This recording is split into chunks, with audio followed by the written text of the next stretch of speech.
ముగిసేసరికి Congress majority 5000కు పైగా చేరింది. 4వ రౌండ్ కూడా మనకు సమాచారం అంతున్న వరకు పూర్తయింది.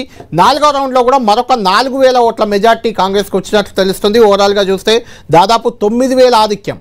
4వ రౌండ్ ముగిసేసరికి ఇప్పుడు 4వ రౌండ్ అఫీషియల్గా ఇంకా రావాలి, కానీ 4 రౌండ్లు అయితే కౌంటింగ్ ముగిసింది. మనకు అంతున్న సమాచారం ప్రకారం 4 రౌండ్ల తర్వాత కాంగ్రెస్ పార్టీ ఆధిక్యం 9000కు చేరినట్లు తెలుస్తుంది. ఇంకా అఫీషియల్గా అనౌన్స్మెంట్ కావాలి. షేక్పేట, ఎర్రగడ్డ, రెహమత్ నగర్, వెంగళరావు నగర్, ఈ నాలుగు డివిజన్లు షేక్పేట, ఎర్రగడ్డ, వెంగళరావు నగర్, రెహమత్ నగర్. ఆల్మోస్ట్ ఇంకొక రౌండ్ కూడా ఇదే రెహమత్ నగర్, వెంగళరావు నగర్ 5వ రౌండ్ కూడా ఉంటుంది. ఈ 4 రౌండ్ల తర్వాత దాదాపు 9000 లీడ్లో కాంగ్రెస్ పార్టీ ఉండడం అనేది అందరూ ఊహించినట్టే. కాంగ్రెస్ పార్టీ విజయవంతంగా ముందుకెళ్తున్నట్లు కనిపిస్తుంది. 10,000కు పైగా లీడ్తో కాంగ్రెస్ గెలిచే అవకాశం ఉన్నట్లుంది. మళ్ళీ మీ దగ్గరకు వస్తాను అజయ్. Thank you. వెంకట్ గారు, మీకు ఇది గుడ్ న్యూస్గానే చెప్పాలి. 9000 దాదాపు 4 రౌండ్లు ముగిశాయి. 9000 లీడ్ పెరుగుతూ పోతుంది. లాస్ట్లో బోరాబండ ఒకటి ఎంత తగ్గినా 1000-2000, ఒకవేళ బీఆర్ఎస్కు 4-5 లీడ్ వచ్చినా మీరు కంఫర్ట్ జోన్లో ఉన్నట్టే చెప్పుకోవాలి. ఎలా ఫీల్ అవుతున్నారు? ఏంటి దీనికి కారణం ఏంటి? మొదటి రౌండ్ ఓపెన్ అయినప్పుడు నేను 2వ రౌండ్ ఇక్కడ వచ్చి కూర్చున్నప్పుడే చెప్పిన 3, 4, 5 రెహమత్ నగర్ సంబంధించి ఓపెన్ అవుతుంది.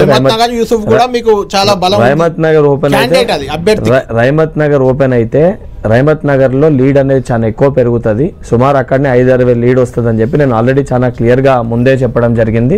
అండ్ చాలా క్లియర్గా కంఫర్టబుల్ మెజార్టీ తోటి మొదటికెళ్ళి చెప్తున్నట్టు 10,000 to 15,000 మధ్యలో మార్జిన్ తోటి మా అభ్యర్థి ఈ ఎన్నికల్లో గెలుస్తాడని చెప్పి ఈ చర్చ అంతా స్టార్ట్ కాక ముందుకెళ్ళి కూడా ఎలక్షన్ అయిపోయినప్పటికీ చాలా క్లియర్గా చెప్తున్నాము. చెప్పిన విధంగానే 100% ప్రతి డివిజన్లో కూడా మీరు అన్నట్టు బోరబండలో కూడా ఏదున్నా కూడా షేక్పేటలో ఎట్లయితే తక్కువ 40 ఆ ఓట్లో తేడా ఉంటుంది తప్ప బోరబండలో కూడా మా అభ్యర్థికి కాంగ్రెస్ అభ్యర్థికి లీడ్ వస్తుంది అని ఒక సంపూర్ణ విశ్వాసం, నమ్మకం అయితే మాకుంది. వెంకట్ గారి, ట్రెండ్ కంటిన్యూ ఇలానే జరిగితే 4 రౌండ్లకు 9000 వచ్చింది కాబట్టి 10 రౌండ్లలో మీ అంచనా ఏంటి? అంటే ఎంతవరకు మెజార్టీ రావచ్చు?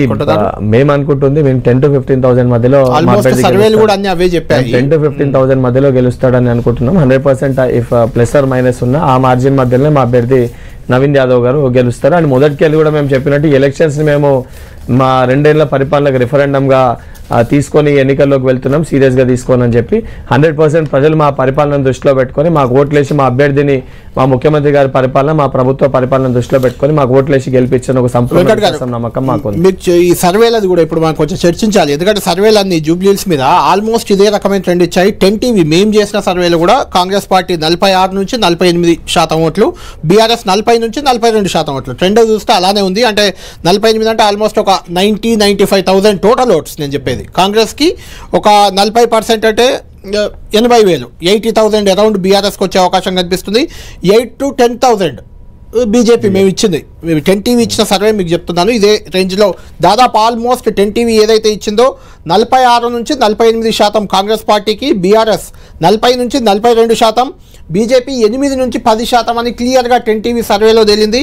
ఆల్మోస్ట్ ఇప్పుడు ఓటింగ్ ట్రెండ్, కౌంటింగ్ ట్రెండ్ మనం చూస్తుంటే అదే రకంగా కనిపిస్తుంది. మిగిలిన సర్వేలు కూడా ఆల్మోస్ట్ అన్ని 5 to 7-8% గ్యాప్తో ఇచ్చాయి.